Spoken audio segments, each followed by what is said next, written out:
새였더라. 아멘. 오늘 저녁에는 창세기 12장 1절부터 4절 중심으로 복의 근원이 되라.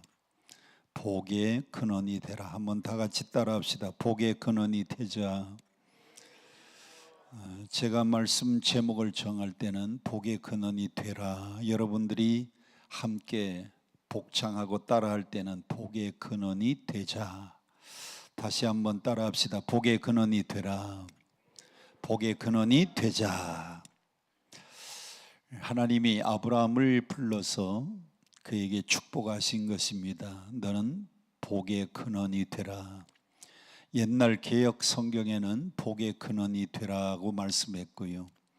요즘 개역 개정판 성경을 4번이나 다시 함께 또 수정해서 4번째 개역 개정판 성경에는 너는 복이 될지라, 너는 복이 될지라, 이 말씀이 옛날 성경 개역판 성경에는 너는 복의 근원이 되라라고 말씀이 기록되어 있습니다. 복의 근원. 찬송가 28장에 보면 그런 찬송이 있습니다. 복의 근원 강림하사 찬송하게 하소서. 복의 근원은 하나님이십니다. 모든 복의 근원은 하나님이신데 그 하나님이 아브라함에게 너는 복이 될지라, 너는 복의 근원이 되라고 말씀을 했어요. 그래서 오늘 저녁의 주인공은, 그 복의 근원이 된 첫 번째 주인공은 아브라함인데, 이 아브라함의 신앙이 중요한 3가지 이유가 있습니다. 다 같이 한번 따라합시다. 아브라함의 신앙이 중요한 3가지 이유. 시작. 아브라함의 신앙이 중요한 3가지 이유. 첫째, 아브라함은 우리 믿음의 조상이기 때문에 아브라함의 신앙이 중요합니다. 로마서 4장 16절 끝부분에 보면 아브라함은 모든 믿는 자의 조상이니라. 로마서 4장 마지막 부분에 보면, 로마서 4장 16절 끝부분에 보면 아브라함은 모든 믿는 자의 조상이니라 라고 되어 있습니다. 조상. 결혼을 하고 엄마하고 아빠가 결혼을 해서 아이를 낳습니다. 그 아이가 어딘가 모르게 부모를 닮도록 되어 있어요. 아버지를 많이 닮든지, 아버지를 안 닮으면 엄마를 닮든지, 아버지 얼굴도 안 닮고 엄마 얼굴도 안 닮으면 손 모양이라도 닮고요. 손도 안 닮았다 그러면 발가락이라도 닮습니다. 어딘가는 자녀들은 다 부모를 닮도록 되어 있어요. 로마서 4장 16절에 아브라함은 우리 모든 믿는 자의 조상이니라고 했는데, 아브라함이 믿음의 조상이니까 우리 믿는 사람들은 믿음의 조상 아브라함을 우리도 모르는 사이에 닮아가도록 되어 있습니다. 그것이 바로 조상이기 때문에 그런데, 하나님이 인류의 조상은 아담을 세웠는데 아담을 믿음의 조상으로 세우지 않고 하나님께서 믿음의 조상으로는 아브라함을 믿음의 조상으로 세우셨어요.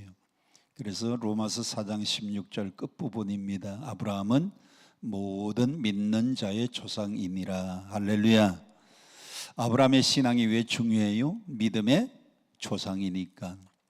믿는 사람들은 믿음의 조상되는 아브라함을 닮아가도록 되어 있습니다.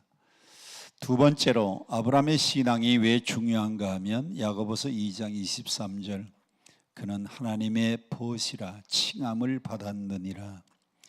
야고보서 2장 23절에 아브라함은 하나님의 벗이라 칭함을 받았다 그랬어요. 하나님의 친구, 하나님의 벗. 오늘 여러분들도 하나님으로부터 벗, 하나님이 너는 내 친구다 라고 인정해 주실 정도로 하나님의 벗, 하나님의 친구로 인정받기를 축복합니다.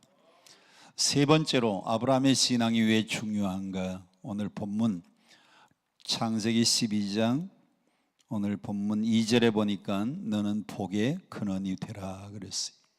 복의 근원이기 때문에 아브라함의 신앙이 중요합니다. 이 앞에 흐르는 강이 북한강입니다. 우리 뒤쪽으로 흐르는 강은 남한강이고요. 남한강과 북한강이 어디서 만나요? 두물머리에서 만납니다. 그 두물머리를 한문으로 말하면 양수, 양수, 두 물이 만난다. 그래서 양술이라 그래요. 우리말로는 두물머리. 두물머리의 특징이 뭡니까? 북한강하고 남한강이 만나서 거기서부터 한강이 되는 겁니다. 한강. 또 두물머리 양수리의 특징이 뭡니까? 거기는 안개가 많아요. 아침이면 늘 안개가 자욱하게 피어오르는데 그리로 자동차를 몰고 지나가다가 안개가 자욱한 것을 보고 한참 강을 바라보다가 노래를 지은 사람이 있는데, 김종환 씨라고 하는 사람이 그 양수리에서 안개가 자욱한 걸 보고 거기서 차에 앉아가지고 강을 바라보다가 지은 노래가 있습니다. 그것이 사랑으로인가요? 사랑으로. 이른 아침에 잠에서 깨어, 거기 후렴에 보면 물안개 피는 강가에 서서 너를 바라볼 수만 있다면, 그게 양수리에서 작곡한 노래랍니다. 별걸 다 가르쳐 줘야 되는데 이게 철야기도 시간이니까, 한참 졸릴 시간이니까 이제 졸지 않게 하기 위해서 양수리에 얽힌 얘기를 여러분들에게 말씀드렸습니다. 자, 아브라함의 신앙이 중요한 세 가지. 첫째는 무슨 조상? 믿음의 조상이니까. 두 번째로 하나님으로부터 뭐라고 인정받았어요? 친구, 벗이라고 인정받았어요. 세 번째는 무슨 근원? 아브라함은 복의 근원이 있기 때문에 아브라함의 신앙이 중요합니다.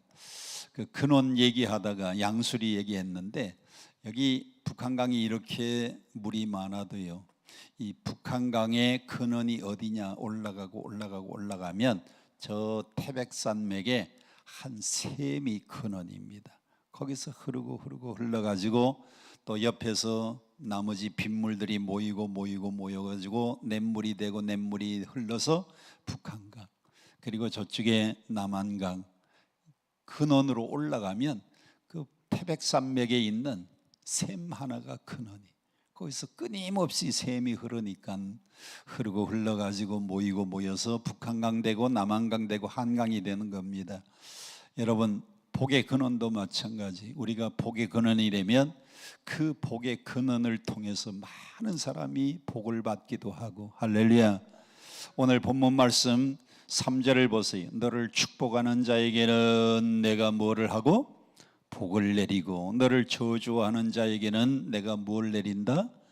참, 하나님이 아브라함을 얼마나 복의 근원으로 세워주셨는지, 아브라함을 축복하는 사람에게 하나님이 그에게 복을 주시고, 아브라함을 저주하면 그에게 저주를 내리신다 그랬어요. 왜? 아브라함이 무슨 근원이니까? 복의 근원이니까.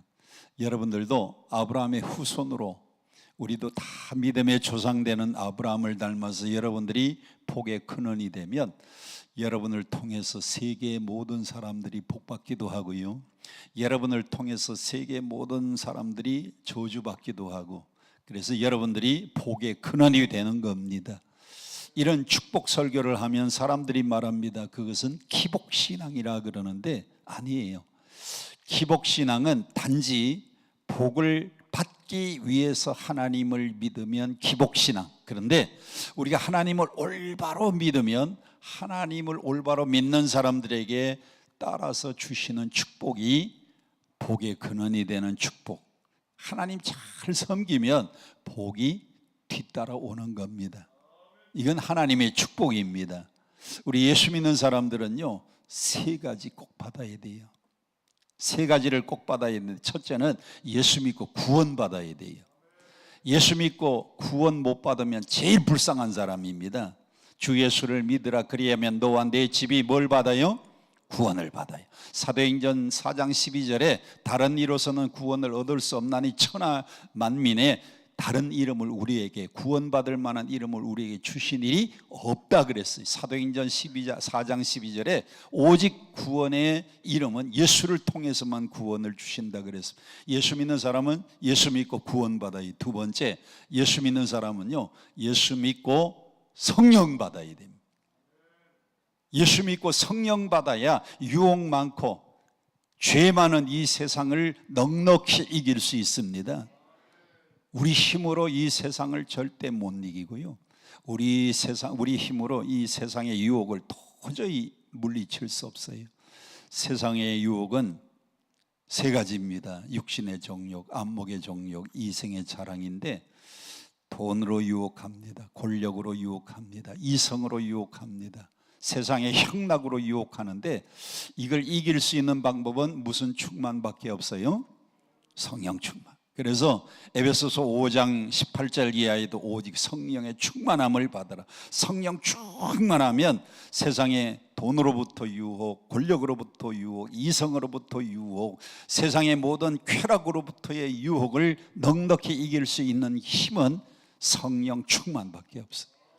그래서 예수 믿는 사람은 첫째 예수 믿고 구원받아야 되고, 두 번째로 성령 충만 받아야 되고, 세 번째는요, 복 받아야 돼요. 복.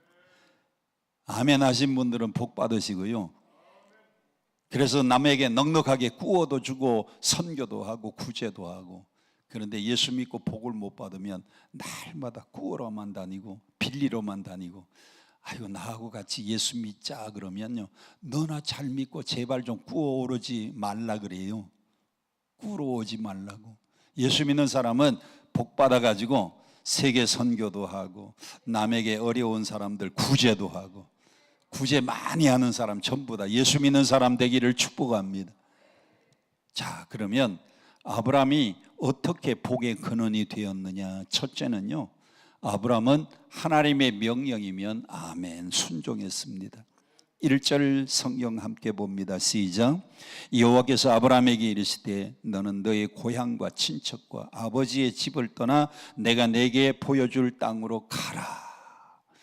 그의 아버지 집, 그의 고향집, 그의 친척집, 일가 친척집 어디입니까? 그가 고향으로 정해놓고 살던 땅이 어디예요? 갈대아 우르입니다. 갈대아 우르는 모두가 다 우상 섬기는 동네예요.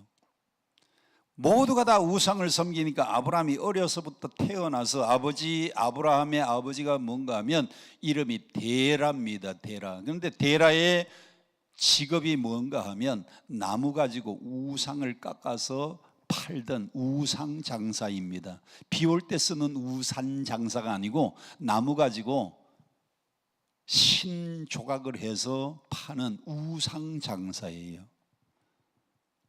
그 밑에서 생활하면은 그것만 그냥 그대로 답습하고 그대로 배우도록 되어 있는데, 아브라함이 7살 때 이야기입니다. 이것은 성경에는 없는데 외경에 보면 나오는 이야기입니다. 성경 외경에 보면 아브라함이 7살 때 아버지가 너 오늘 좀 가게 좀 봐라. 아버지가 볼 일이 있어서 좀 나갔다 와야 된다. 너 여기 가게를 좀 잘 지키고 있거라.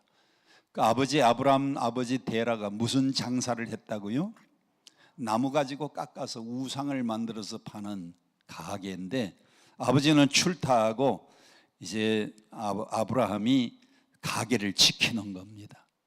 가게를 이렇게 지키다 보니까 아버지가 나무 가지고 이렇게 깎아서 이렇게 사람 모양도 만들어 놓고, 나무 가지 깎아 가지고 또 사자 모양도 만들어 놓고, 나무 가지고 깎아 가지고 또 여자 모양도 만들어 놓고, 별 신들을 다 만들어 놨어요.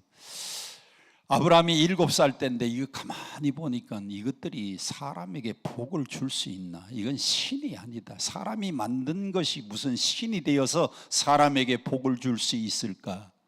아브라함이 7살 때 그 생각을 했대요. 기특한 생각이죠. 아브라함이 가만히 보니까 아버지가 이걸 열심히 깎아서 만들어서 파는데 그게 사람에게 복을 줄 만한 신이 될 수 없다. 그래가지고 아버지는 출타하고 안 계시니까 혼자 이렇게 도끼 가지고 이렇게 가지고 있다가 우상을 이렇게 야 이게 뭐 우리에게 복을 줄까? 그래서 그냥 모가지를 탁 치니까 모가지가 댕강 잘라졌어요. 그 옆에 있는 우상을 이렇게 보니까 이게 어떻게 사람에게 복을 줄 수 있는가? 도끼 가지고 땡강 하니까 또 모가지가 당장 부러지고 팔이 부러지고. 근데 한참 도끼 가지고 여기도 찍고 여기도 찍어 가지고 모가지도 부러뜨리고 팔다리도 부러뜨렸는데 한참 있다가 보니까 걱정이 생겼어요. 누가 돌아올 시간이 됐어요? 아버지가 돌아올 시간이 됐어요. 야 이거 큰일 났다. 어떻게 하나. 그러다가 먹던 과자 있잖아요. 과자. 먹던 과자를 우상 입에다가 갖다가 문지른 겁니다. 모가지 부러진 거 갖다가 입에다가 먹다가 남은 그 과자를 또 여기다가도 묻히고 여기도 묻히고 다 묻혀놨어요. 아버지가 돌아와 보니까 세상에 그 가게에 우상들이 전부 다 모가지가 부러져 있고 팔다리가 다 부러져 있는 겁니다. 아브라함아 누가 이랬냐 그랬더니 글쎄 모르겠는데요. 아까 내가 과자를 먹다가 거기다가 가게에다가 두고 화장실을 다녀왔는데 가게에서 막 우당탕 싸우는 소리가 나더니 내가 와보니까 과자를 서로 먹으려고 싸워가지고 저 입을 보세요. 입에 보니까 뭐가 묻어 있어요? 입에 보니까 다 뭐가 묻어 있어요?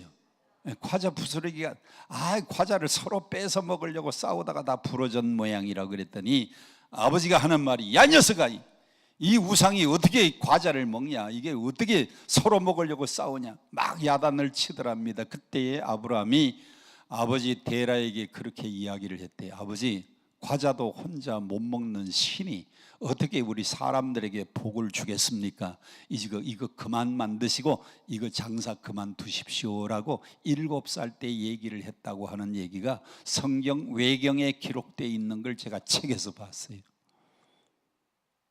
그만큼 우상의 도시인데 거기서 살았다가는 아버지 데라처럼 우상 장사나 하고 하나님을 전혀 모르는 사람으로 살아갈 것 같으니까 하나님이 그 고향을 떠나서 가나안 땅으로 가라고 명령을 했는데 여러분 지금도 우리가 살고 있는 고향은 일가 친척, 삶의 터전, 기업, 살아갈 수 있는 수단과 방법이 다 있는 곳이 고향입니다. 그런데 지금부터 2000년 아니 4000년 5000년 전에 아브라함이 살던 그 시대에 고향을 떠나서 다른 지역으로 가는 것은 목숨을 걸고 가는 것과 마찬가지입니다. 칼발트의 창세기 강해를 보면은 아브라함이 고향을 떠날 때는 목숨을 걸고 생명을 걸고 떠난 것이다라고 기록이 되어 있어요.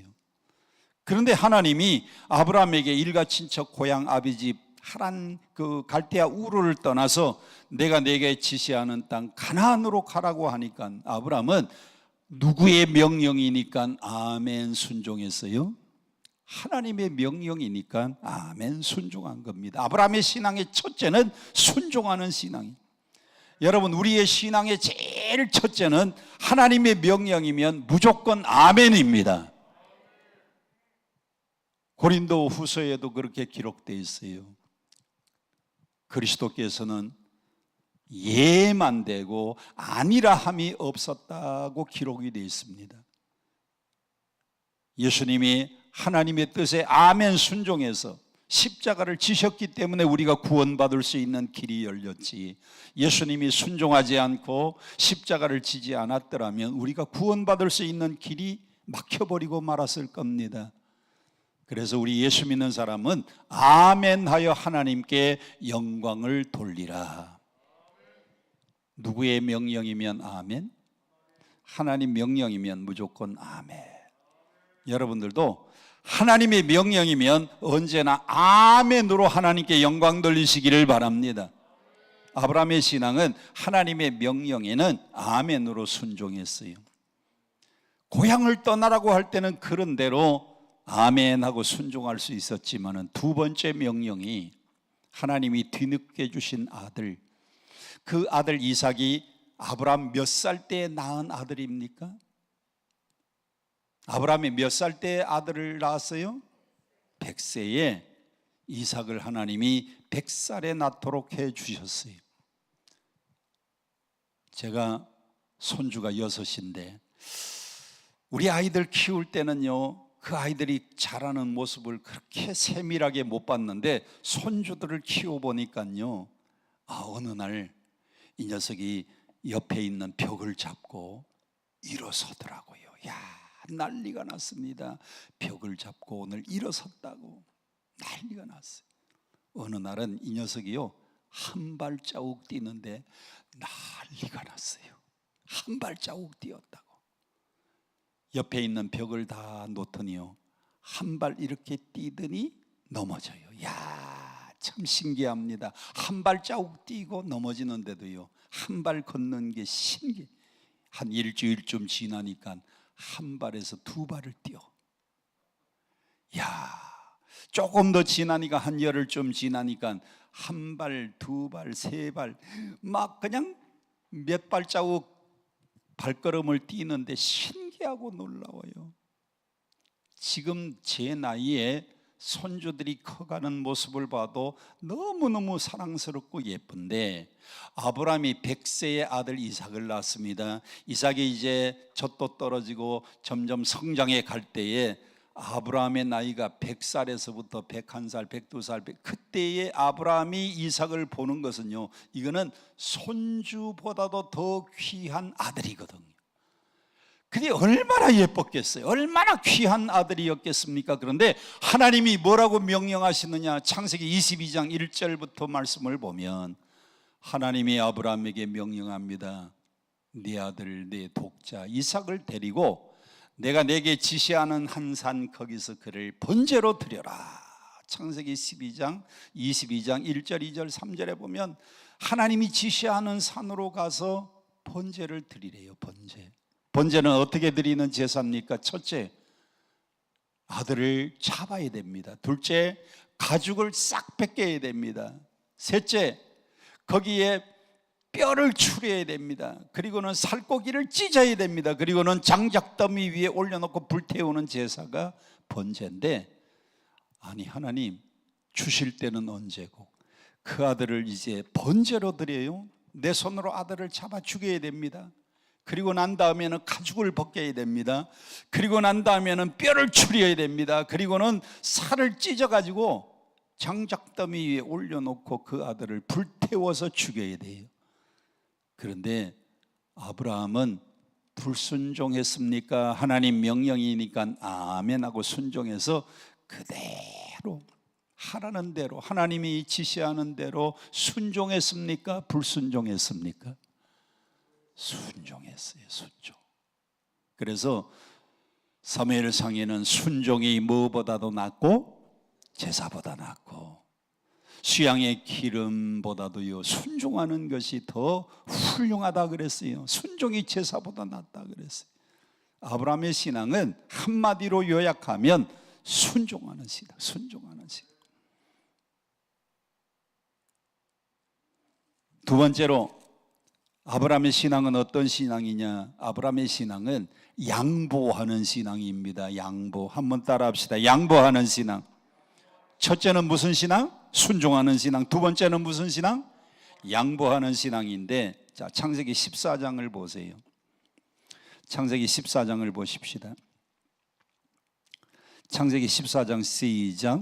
당시에 시날왕 아므레벨과 엘라살왕 아리옥과 엘라망 그돌라 오멜과 고임왕 디달이 2절 소돔왕 베라와 고모라왕 비르사와 아드마왕 시납과 스보임왕 세메벨과 벨라 고 소알왕과 싸우니라 했는데 1절하고 2절을 여러분들이 한만 읽어도 이해가 안 돼요.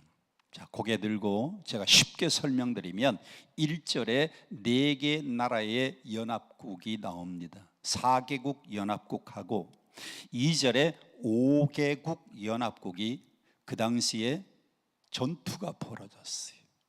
자, 그러면 1절에는 4개 나라의 연합국이고 2절에는 5개 나라의 연합국이면 이렇게 전투를 하면 어디가 이겨야 됩니까? 4나라 연합국하고 5개 나라 연합국하고 전투를 하면 어디가 이겨야 돼요?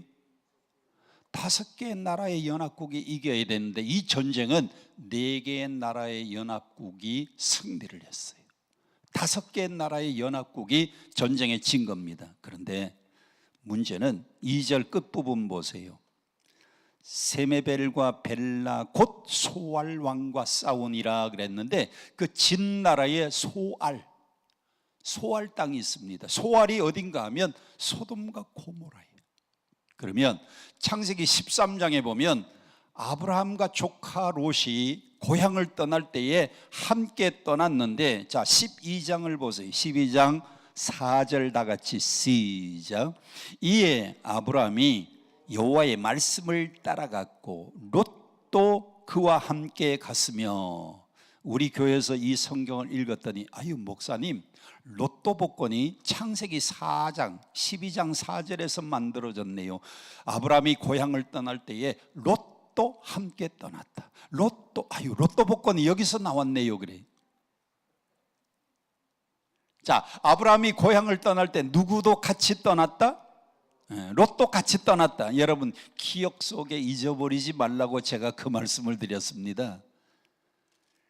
아브라함이 고향을 떠날 때 조카 롯도 함께 떠났는데 하나님이 이 양가 아브라함의 가정하고 조카 롯의 가정을 축복하셨는데 얼마나 축복을 많이 하시는지 13장을 보세요. 13장 1절과 2절 시작.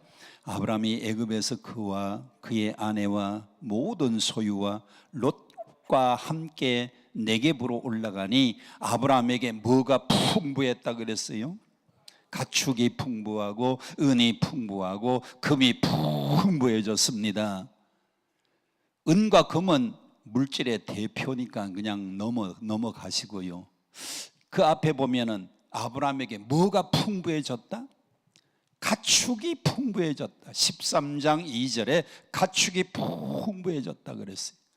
고개 들고 저를 보세요. 이제 우리나라는 농경문화, 이스라엘 백성들은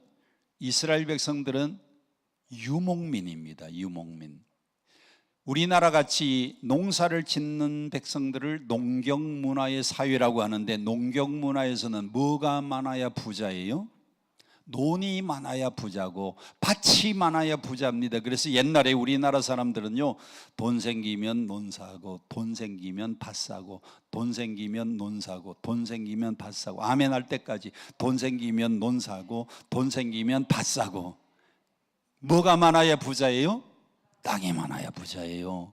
우리 교회에 이남열 장로님이라고 계신데 이분은 성심약국을 했어요. 이북에서 피난 나와가지고 황해도에서, 그래서 따뜻한 남쪽 나라에 가서 생활을 해야 되겠다. 그래가지고 그분 이남열 장로님의 호가 남해, 남자에 바다 해자, 남쪽에 따뜻한 데 내려와서 살려고 피난을 서울로 왔습니다. 그런데 성심 약국을 하면서 약국에서 돈 생기면 논 사고, 돈 생기면 밭 사고, 돈 생기면은 과수원 사놨어요.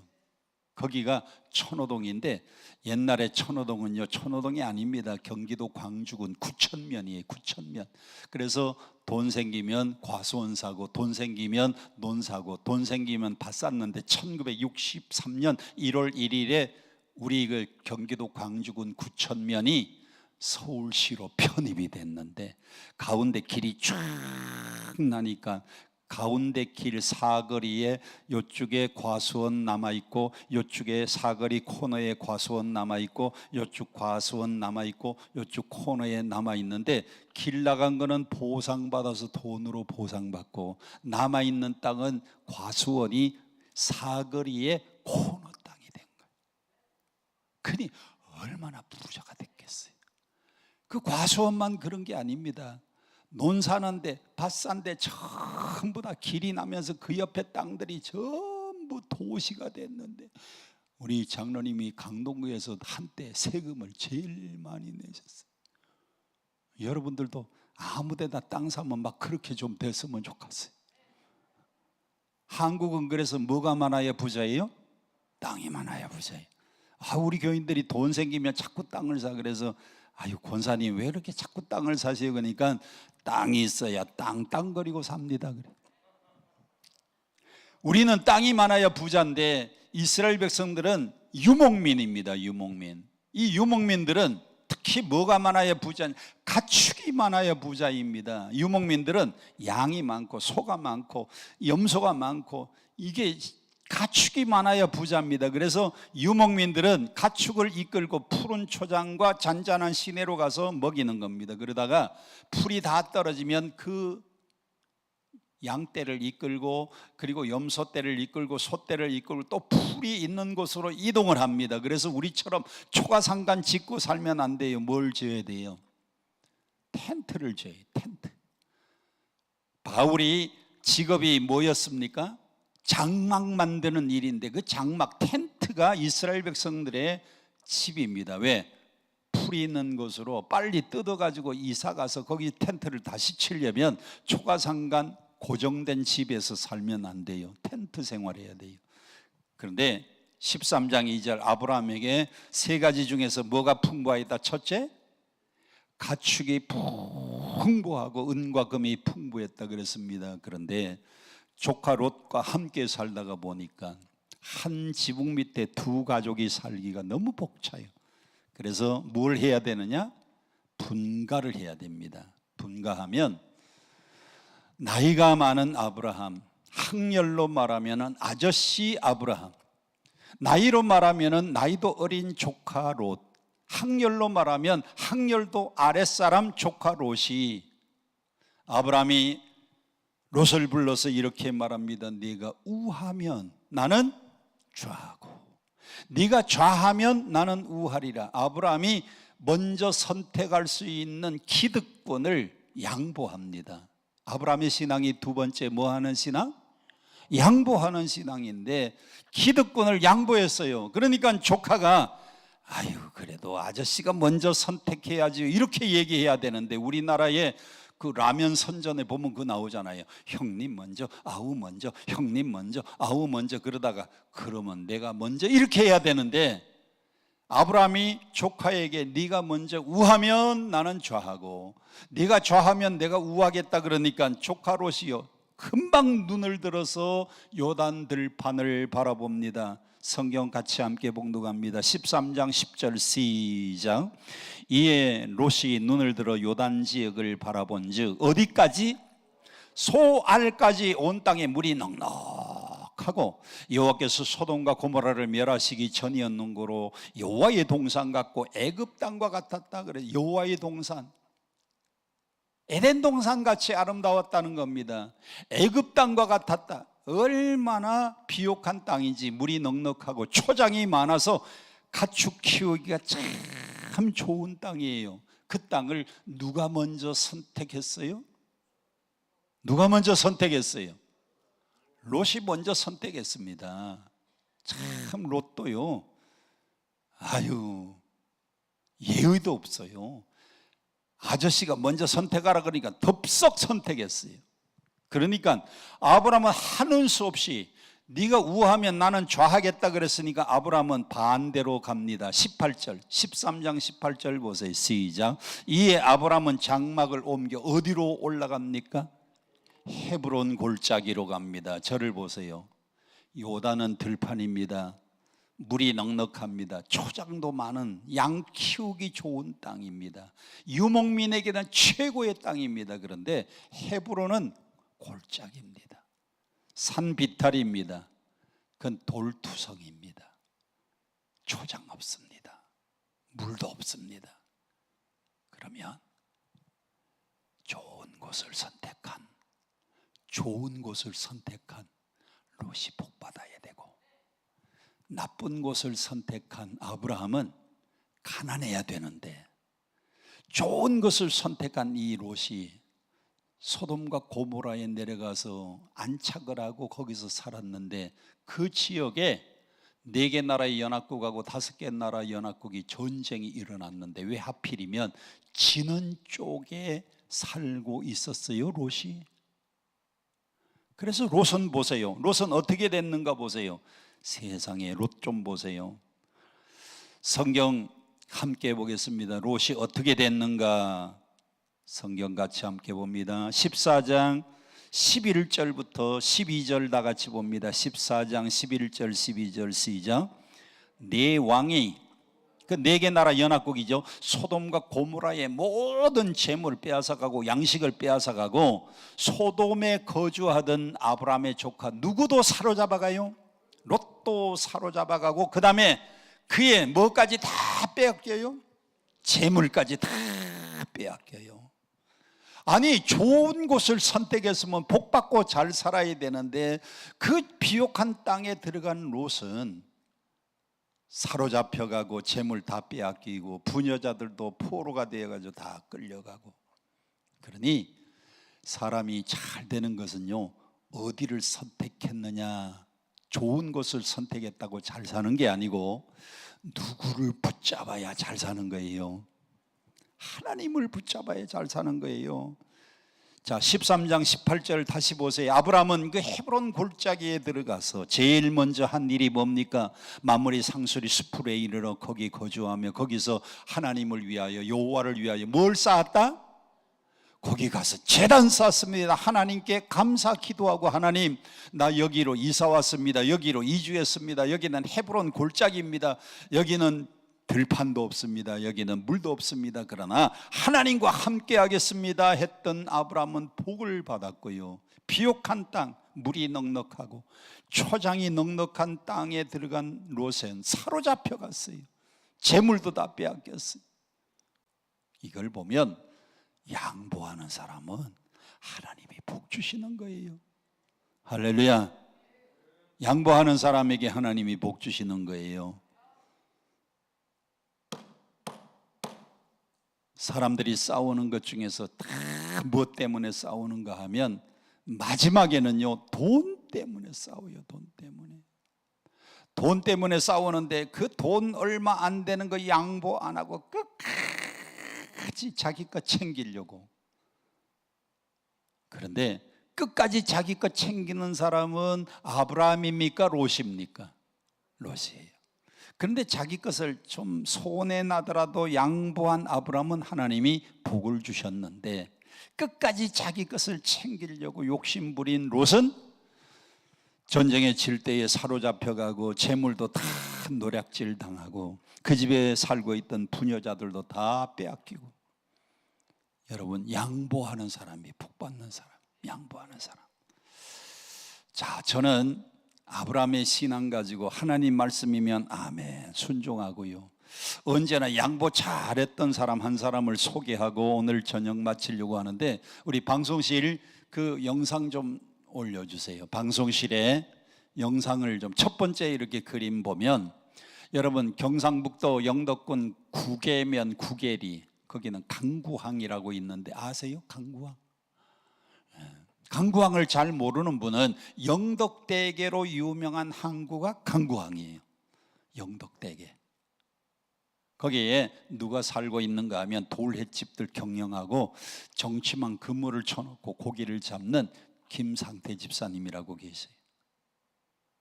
이제 방송실 내려줘도 됩니다. 괜찮습니다. 이제 잠깐 내려놓고요, 이분은 하나님 말씀에 언제나 순종하고 주일 성수 잘하고, 그 국외 장로교회에 나가는데 신자가 한 30-40명밖에 안 되는데도 신실하게 예수 믿고 하나님 말씀이면 언제나 아멘, 한 번도 불순종이 없어요. 아멘, 언제나 하나님 뜻이면 아멘으로 순종하면서 살아가는데, 이 가정에 하나님이 놀라운 기적을 베풀어 주셨어요.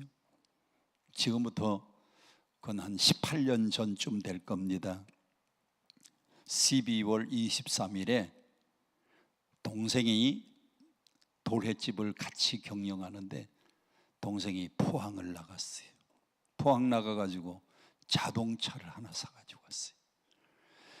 자동차를 하나 사가지고 왔는데, 그때에 이 돌횟집을 경영하는 이 집에 수산업 협동조합의 빚이 2천만 원이 있을 때입니다. 동생이 포항 나가가지고 승용차 한 대를 사가지고 오니까 형이, 야, 이게 무슨 차냐 그러니까, 우리 타려고 샀어요.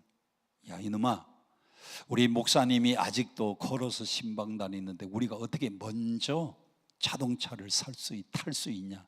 그리고 아직도 빚이 2천만 원이 있는데 빚부터 갚아야지 동생을 막 야단쳤어요. 그랬더니 동생이 시무룩해가지고요, 아무 말도 안 하고 하룻밤을 잤습니다. 그리고 12월 24일 날 포항에 동생이 또 포항에 또 나갔어요. 어제하고 똑같은 차를 한 대 더 사가지고 왔어요. 아니, 어제도 빚이 있어가지고 야단을 쳤는데 오늘 한 대 더 사가지고, 아이고 형님, 우리 목사님도 걸어서 신방 다니는데 우리가 먼저 자동차를 탈 수 없다 그래서 오늘 목사님 드리려고 한 대 더 사왔다는 거예요. 이왕 사가지고 왔는데 어떡합니까? 그래서 끌고 목사님 사택에 올라갔습니다. 목사님이 신방 가고 안 계셨어요. 그래서 자동차를 마당에다 세워놓고 키를 마루 위에다가 두고 그리고 내려왔어요.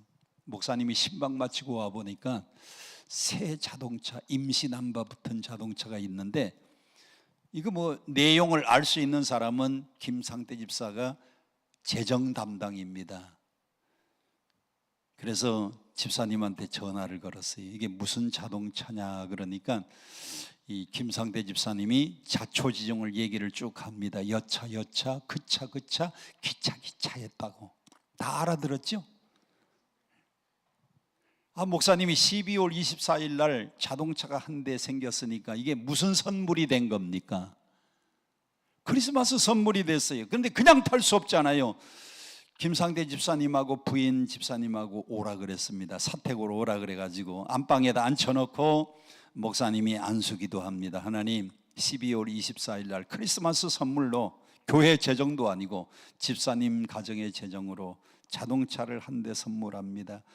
이 가정에 돌횟집 잘 되게 해 주실 줄 믿습니다. 여러분은 남의 집 일이라고 아멘도 안 하시네요. 또 저 바다에 정치만 그물을 쳐놨는데 그 그물에 고기가 가득 차게 해 주실 줄 믿습니다. 축복 기도했어요. 그리고 하룻밤 지났습니다. 12월 25일 날 교회마다 무슨 예배드려요? 성탄 예배드려요. 그 교회도 성탄 예배 11시 드리는데, 야, 목사님의 설교가 달라졌어요. 자동차 한 대가 생기니까 목사님이요, 예수님이 베들레헴 말국간에서 태어나셨습니다. 우리를 위하여 태어나셨습니다. 아주 그냥 씩씩하게 목사님이 설교하시는데 목소리가 톤이 달라졌더라는 거예요. 은혜를 받았어요. 우리끼리니까 얘기지만은 정말 목사님들이요, 설교하기가 참 힘들어요. 언제? 절기 설교 때. 금년에는 목사님이 처녀의 몸에서 예수님이 탄생했습니다. 그리고 그 다음에는 과부의 몸에서 탄생. 이러면 얼마나 좋아요. 레파토리가 바뀌면은. 그런데 20년 전에도 동정녀 탄생, 30년 전에도 마국간 베들레헴 똑같잖아요. 그런데 목사님이 그냥 힘차게 설교를 해서 설교의 은혜를 받았어요. 김상태 집사님은 주일이나 이런 날이면 절대 바다에 안 나가는데 동생이 배를 몰고 바다에 나갔습니다. 배를 몰고 바다에 나갔는데 집으로 휴대폰으로 전화가 왔어요. 집 전화가 따르릉 울립니다.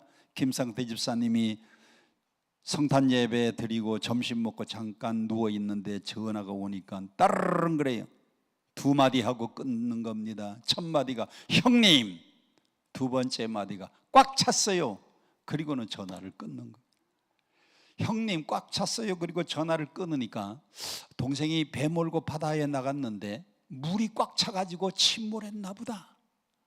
형님이요, 급한 생각이 들어서 옆집에 배를 빌려가지고 그 정치만 그물을 쳐놓은 바다에 나가봤더니 웬일입니까?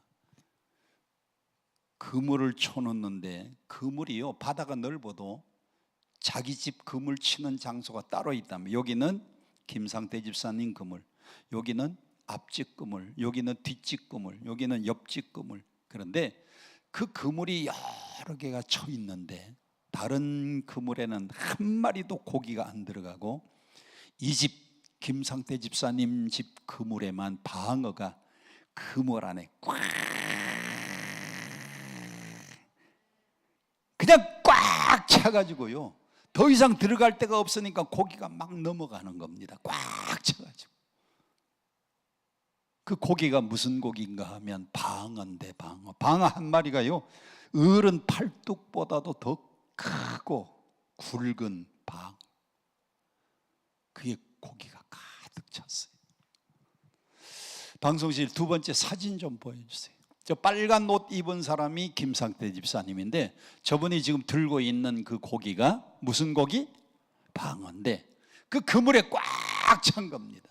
그래서 12월 26일 날 건져 올리고, 27일 날 또 건져 올리고, 28일 날 건져 올리고, 29일 날 건져 올리고, 아직도 뭐 그냥 그물 안에 꽉 차 있으니까 그 다음 날 또 건져 올리고, 그 다음 날 또 건져 올리고, 그리고 주일은 쉬고, 그 다음에 월요일 날 또 가서 건져 올리고, 화요일 날 건져 올리고, 수요일 날 건져 올리고. 그때에 국민일보 신문에 이제 방송 저 그림 내려주세요. 국민일보 신문에 뭐가 났는가 하면 한국의 베드로 기적이 나타나다.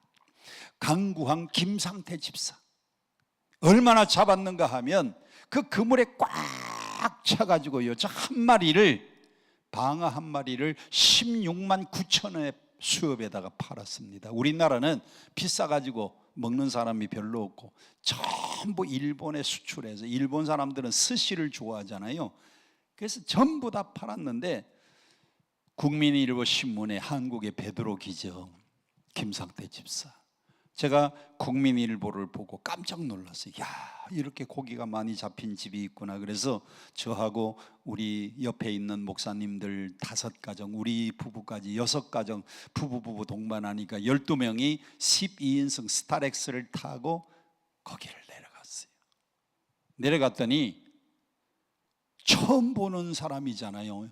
저 서울에서 왔습니다 그랬더니, 신문 보고 오셨나요? 예, 신문 보고 왔습니다. 국민일보 신문 보고 왔습니다 그랬더니, 국민일보 신문은 베드로 기적이라 그랬는데 베드로 기적은 153마리인데 베드로 기적은 잽도 안 됩니다. 저는 153마리가 아니고 아직까지도 열심히 그물에서 퍼 올렸는데 3분의 2를 건져 올리고 아직도 3분의 1이 남았는데, 지금 수협에서 받은 돈이 4억이고 아직 3분의 1 더 남아 있으니까 그것까지 계산하면 6억을 벌었습니다. 아니, 여러분들은 6억 그래도 놀라지도 않아요. 다시 하겠습니다. 지금 6억을 벌어들였습니다. 지금 4억을 벌써 건져 올려서 돈을 받았고 남아있는 게 2억어치가 아직 그물 안에 남아있는데 6억을. 그래서 우리가 서울에서 아침에 일찍 새벽기도 끝나고 내려가니까 점심시간이에요. 그 집이 횟집이니까 뭐 시켜야 돼요? 회 시켰습니다. 회 좀 12명 회 충분히 주시고요, 회 치고 난 다음에 남는 것은 매운탕을 해달라 그랬어요. 그랬더니, 아유, 목사님들 오늘 서울에서 신문 보고 여기까지 오셨는데 오늘은 제가 쏘겠습니다. 쏜다는 말은 돈 받는다는 말이, 안 받는다는 말이? 안 받는다는 말입니다. 그때 제가 2가지 생각이 들었어요. 첫째, 얼마나 신앙이 좋길래 자기 목사님도 아니고 서울에서 신문 보고 온 목사님 부부를 돈 안 받고 대접을 하시는가, 참 신앙이 좋다 하는 생각하고요. 또 하나는 돈 안 받을 줄 알았으면 더 많이 시킬 걸. 자금 기다리니까 회가 들어왔습니다. 그리고 탕이 들어왔어요. 밥도 들어왔어요. 뭐 해야 돼요? 먹기 전에 식사기도 해야 돼요. 오늘은 돈 안 받고 쏜다 그러니까 집사님 내외를 오라 그랬습니다. 그리고 집사님을 가운데 앉혀놓고 제가 대표 기도를 했어요. 왜? 제가 제일 나이가 많고 제일 선배니까 나보고 기도하라 그래서. 그리고 집사님에게는 목사님들이 안수를 하고 그 부인 집사님 들어오라 그래가지고 사모님들 6분이 안수합니다. 제가 대표 기도를 했어요. 하나님, 지난번에 방어를 잡아서 6억을 건져 올렸는데 주의 종들을 이렇게 대접합니다. 다음에는 고래도 잡힐 줄 믿습니다. 제가 대표 기도를 간절하게 했어요. 그리고 식사를 하고 난 다음에 약속을 했습니다. 집사님, 지금 2월 중순인데 우리가 2월 마지막 주 수요일 날 우리 천호동 교회 6개 교회가 연합으로 다 모이겠습니다. 와서 방어 잡은 간증 좀 하라 그랬어요. 그랬더니 오겠다고 약속을 했어요. 그때가 2월 중순인데 2월 마지막 주 수요일 저녁에 천호동교회에서 연합으로 6개 교회가 모여서 몇 명쯤 모일 수 있느냐고 물어요. 그래서 제가 3,000명은 모아 놓겠다고 약속하고 올라왔습니다. 우리 교회에 2월 마지막 주 수요일 날 간증 오기로 약속돼 있는데 이틀 전에 전화가 왔어요. 목사님, 왜요? 저 김상태 집사입니다. 그래요? 그동안 잘 계셨나요? 그랬더니 목사님 잡혔습니다. 그래서 제가 뭐가 잡혔습니까? 그랬더니 고래가 잡혔습니다. 고래 중에서도 밍크고래가 잡혔습니다. 방송실 밍크고래 좀 보여주세요. 세 번째 사진이요. 저 시커먼 게 밍크고래인데 저 가죽 잠바 입은 분이 김상태 집사님입니다. 그 정치망 그물에 이 밍크고래가 들어온 겁니다. 정치망 그물의 크기가 직경이 입구가 10m입니다. 이게 직경이 10m, 10m에 저 큰 고래가 들어오다가 걸렸어요. 고기가 들어오다가 걸리면 뒤로 나가면 사는데 고기는요 걸리잖아요. 절대로 후퇴가 없습니다. 그냥 걸리면 전진, 전진, 전진. 이게 그물이면 전진, 전진, 전진, 전진. 그래가지고 그 정치망 그물 입구를 뚫고 들어와서 얼마나 기운을 썼는지 그물 안에서 뒤집어졌어요. 수협 직원이 와가지고 보니까 이거는 놔줘도 죽으니까 팔으라고 판정이 났습니다. 고래는 보호동물이기 때문에 함부로 잡을 수 없어요. 그런데 그물에 들어와서 죽으면 그걸 팔 수 있는 권한이 생깁니다. 그래 팔으라 그래가지고 밍크고래를 팔아가지고 4천만 원을 받았어요. 방어 잡아서 얼마? 6억. 밍크고래 팔아가지고 얼마? 4천만 원. 야, 그래서 이틀 지나니까 우리 교회 오셨잖아요. 방어 잡은 간증하라고 그랬는데 주의 종들이 오셔가지고 다음에는 고래도 잡힐 줄 믿습니다 하고 기도할 때에 저는 그 기도가 그대로 응답될 줄로 믿고 아멘 했습니다. 아멘으로 받아들였더니 진짜 고래가 들어왔다는 거예요. 그래서 고래 잡은 간증만 하고 가셨어요. 방어 잡은 간증하고 가라 그랬더니 고래 잡힌 간증만 하고 가셨어요. 그분이. 그래가지고 집사님 다음에는 방어 잡은 간증까지 밍크고래 잡은 간증까지 와서 다 하시라고. 나중에 다시 불렀습니다.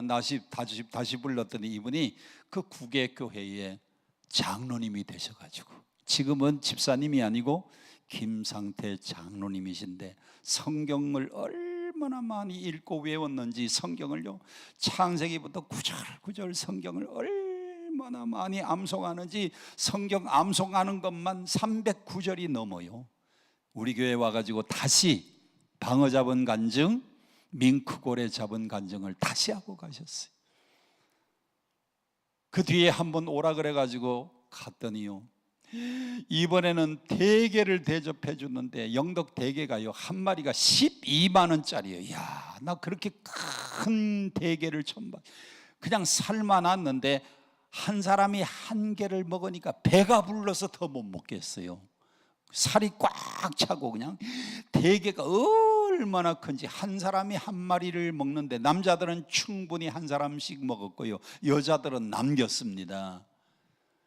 6억 4천 벌었는데 어떻게 썼느냐 2천만 원 수협에 빚 갚고 나머지 6억 2천을 통장에 넣어가지고 비밀번호하고 도장하고 딱 가지고요 목사님한테 찾아온 겁니다. 목사님 우리 교회 너무 낡았는데 우리 교회 새로 건축합시다. 6억 2천만 원하고 비밀번호하고 도장까지 다 가져와서 우리 교회 건축 새로 하자고. 그래서 대게 먹을 그때에 가보니까 건축하고 있는데 빨간 벽돌로 교회를 착 올리고 교회가 다 끝나가지고 이제 십자가 종탑 막 올라가는데 십자가 종탑이 아멘 할 때까지 올라가. 야, 시골 교회니까요, 뭐 한 4, 50명밖에 안 모이는 교회니까 조그만하게 예쁘게 벽돌로 쫙 지었는데, 집사님 그 6억 2천만 원 다 하나님 앞에 드렸는데 안 아까웠어요. 그랬더니 에이 목사님, 아깝기는 뭐가 아까워. 그런데 이상하게도 헌금 다 드리고 났더니 소문이 나기를 153 기적의 집, 방어 기적의 집, 밍크골의 기적의 집, 그 집 기적. 그래서 돌횟집 사람들이 돌횟집 소문 듣고 오는데 횟집이 막 미어 터지게 그냥 사람들이 또 오고 기적의 주인공이라고 또 오고 그래가지고 3년 만에요 횟집이 소문 나가지고 횟집 장사 잘 돼서 6억 2천만 원 하나님 앞에 드린 것 이상으로 다 벌었대. 할렐루야, 할렐루야. 저는요 포항 가가지고 이 강구항에 가가지고 대게 한번 대접받고 왔어요. 제가 시간이 없어가지고 못 가니까 여러분 혹시 포항 그쪽으로 가다가 강구항에 들리면 돌횟집을 찾고요, 여성삼 목사님이 강남 금식기도원에서 말씀을 할 때 당신 얘기했다 그러면 어쩌면 내 대신에 그냥 줄런지도 몰라. 근데 그 김상태 집사님의 그 신앙이요, 주일 성수 철저히 하고, 그 강구항이 동네에서 뭘 드리는가 하면 동네 전체가 동네 이장을 중심으로 해서 배 타는 사람들이 많으니까요 돈 걷어가지고 1년에 한 번씩 제사를 지내는데 용왕제 제사를 지냅니다. 그런데 다른 집에는 돈 다 내는데요, 이 집에 오면은 나는 예수 믿기 때문에 용왕제 드릴 수 없습니다. 나는 거기에 돈 못 냅니다. 다른 것으로 동네를 위해서 내가 돈도 내고 다른 데로 봉사를 합니다. 나는 절대로 용왕제, 우상에게 절하는 것은 나는 동조할 수 없습니다. 할렐루야. 그분이 끝까지 하나님 신앙 지키고요 말씀을 붙잡고 살았더니 하나님이 6억 4천만 원의 놀라운 기적을 베풀어 주셨어요. 이게 바로 순수한 아브라함 같은 신앙입니다. 오늘 이 밤에 여러분들도 말씀에 하나님 명령이면 언제나 순종하시고요, 또 이권 문제 가지고 서로 다투고 좀 그런 마음이 있을 때는요 양보하는 신앙을 가지세요. 그러면 하나님이 아브라함에게 복의 근원이 되게 하신 그 하나님이 김상태 집사님에게 6억 4천만 원의 놀라운 기적을 베풀어 주신 그 하나님이 오늘 여러분에게 그 신앙을 보시고 여러분에게도 한없는 복을 부어 주실 줄 믿습니다. 오늘 우리 모두 다 복의 주인공들이 되시기를 축원합니다. 여러분 교회 목사님들이 전국 방방곡곡 다니면서 간증할 수 있는 주인공이 되기를 축복합니다. 할렐루야, 할렐루야. 우리 함께 찬송 부르고 통성으로 함께 기도하겠습니다.